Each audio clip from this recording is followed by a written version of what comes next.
And you've been busy filling in for Pete tonight. Oh, yes. So we've been watching these storms really kind of enhance really quickly, produce what looked like a hail core, maybe some pea-sized hail, and then quickly fizzle out. I'm so happy to say, though, the threat is done for North Texas. Good. You can sleep fine tonight, not have to worry about it. Tomorrow is another day. But let's go ahead and take a look at your radar here so I can show you where this threat still lies. And it's mainly in the southeast and towards East Texas. So there are still a couple of warnings to be mindful of, but across DFW, across Denton, Collin County, Rockwall, in the clear for tonight. In fact, that severe thunderstorm watch that was in place has fully expired.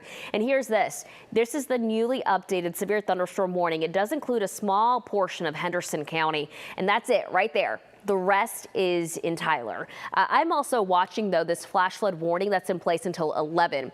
This flash flood warning is in place because 2 to 3 inches of rain fell within 30 minutes. And there was, of course, that strong storm that was over the area. No active rain right now, but certainly it takes a little bit of time for that water to recede in some of those low-lying areas. Other than that, there is a threat south of Navarro County, but the rest of North Texas, we are in the clear for tonight. In fact, this is what our timecast shows. Friday, 11 p.m. here. So here in the next 45 minutes, this is all pushing off towards the southeast. We may see some additional storms trying to linger in southern Ellis County, but that's really about it for the rest of the night. I'm not expecting any severe weather.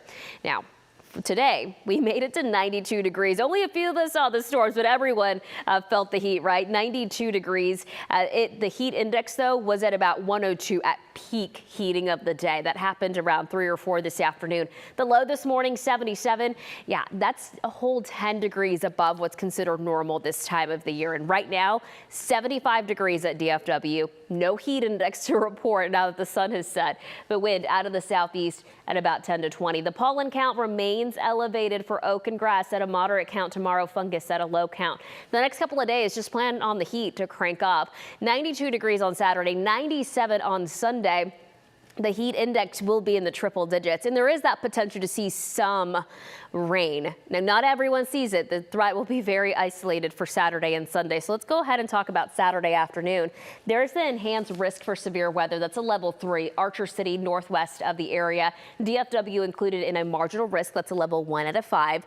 If these storms get going tomorrow, hail will be the main concern, up to golf ball size, followed by maybe some winds 60 to 70 miles per hour, isolated tornado threat. We start out with some cloud cover. We see some storms develop between 5 and 6. There's 7. There's 8 and about 10. They may make it into the Metroplex, but we have a very strong cap in place tomorrow. And then Sunday, the threat shifts to the northeast, but even then, only about 10% of us will see it, if that. 72 degrees tonight. It's going to remain cloudy, a bit warm and humid. Tomorrow, 92 degrees. The heat index about 104. Isolated storms in the afternoon. Some could be severe with hail and wind. So if you're going to be out and about, make sure to have that WFAA app handy so we can alert you if we have to. And then on Sunday, again, the threat is going to be very, very small. I am not expecting us to see much in the way of coverage on Sunday. Monday, guess what? Humidity drops, but we'll still be in the 90s, a high near 93.